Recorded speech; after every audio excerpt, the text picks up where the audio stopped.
और आदिवासी जाति को नीचा दिखाने का काम किया गया, ताकि लोगों में मैसेज जाए कि आदिवासी जो हैं वो सुविधाजनक जीवन जी रहे हैं और उनको जंगल से कोई मतलब नहीं है और वो चोरी और बेईमानी कर रहे हैं। बाद में हाईकोर्ट ने कहा कि इस मामले में कोई भी जो है किसी प्रकार का जो है वो पक्ष या विपक्ष हेमंत सोरेन का है ही नहीं। लेकिन अभी तक एंकर सुधीर चौधरी ने इस पर प्राइम टाइम नहीं किया है। उनको प्राइम टाइम करना चाहिए और माफ़ी मांगनी चाहिए कि हमने जो खबर दिखाई थी, हमने जो अपने दिल का दुख दिखाया था और नरेंद्र मोदी के बारे में जो चमचाई की थी, वो हाईकोर्ट ने कहा कि ये गलत है।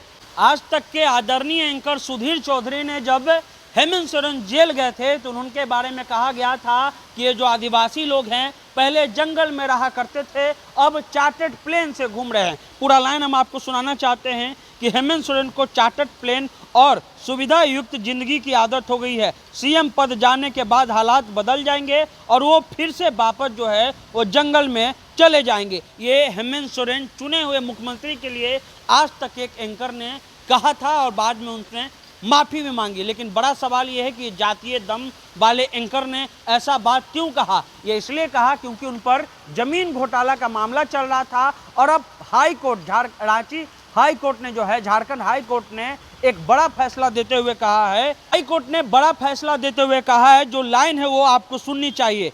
हेमंत सोरेन की अप्रत्यक्ष रूप से कोई भी संलिप्तता इस केस में नहीं दिख रहा है और ना ही जमीन छिपाकर रखने के मामले में प्रोसीडिंग्स ऑफ राजस्व रिकॉर्ड में प्रत्यक्ष रूप से उनकी संलिप्तता दर्शाता है। हाई कोर्ट ने जमानत अर्जी में दोनों पक्षों की दलील सुनने के बाद कल उनको बेल दे दिया और हाई कोर्ट ने जो कहा वो अपने आप में बड़ा बात है। हाई कोर्ट ने कहा कि किसी प्रकार का रोल जो है इस केस में हेमंत सोरेन का था ही नहीं और जिस जमीन की बात हो रही है उस जमीन के बारे में किसी ने कंप्लेंट किया ही नहीं, तो आखिर किस मामले में इनको जेल में रखा जाए। लेकिन क्या एंकर सुधीर चौधरी इस बात को, इस खबर को दिखाएंगे?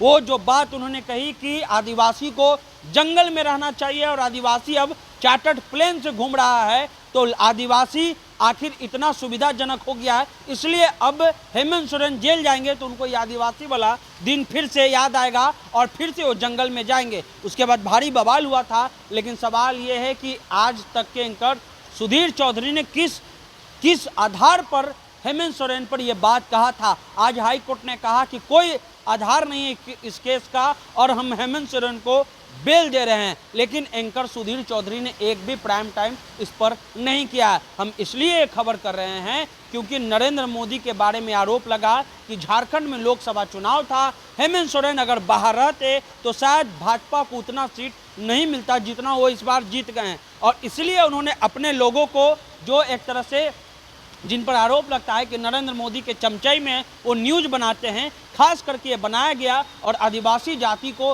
नीचा दिखाने का काम किया गया, ताकि लोगों में मैसेज जाए कि आदिवासी जो हैं वो सुविधाजनक जीवन जी रहे हैं और उनको जंगल से कोई मतलब नहीं है और वो चोरी और बेईमानी कर रहे हैं। बाद में हाईकोर्ट ने कहा कि इस मामले में कोई भी जो है किसी प्रकार का जो है वो पक्ष या विपक्ष हेमंत सोरेन का है ही नहीं। लेकिन अभी तक एंकर सुधीर चौधरी ने इस पर प्राइम टाइम नहीं किया है। उनको प्राइम टाइम करना चाहिए और माफ़ी मांगनी चाहिए कि हमने जो खबर दिखाई थी, हमने जो अपने दिल का दुख दिखाया था और नरेंद्र मोदी के बारे में जो चमचाई की थी, वो हाईकोर्ट ने कहा कि ये गलत है। ऐसे लाखों एंकर और जो जातिवादी मानसिकता है वो कई पत्रकारों में दिखते हैं और वो पत्रकार जो है अपने आप को एक तरह से प्रोग्रेसिव सोच वाले बताते हैं, लेकिन वो प्रोग्रेसिव सोच नहीं होता है, वो कंजर्वेटिव माइंड होता है और उनको दलित पिछड़ों के जो सीएम होते हैं उनसे नफरत होता है, इसलिए ऐसा बात वो कहते हैं। जो भी अपडेट होगा हम आपको बताते रहेंगे। आप द इंटरव्यू इंडिया देखते रहिए।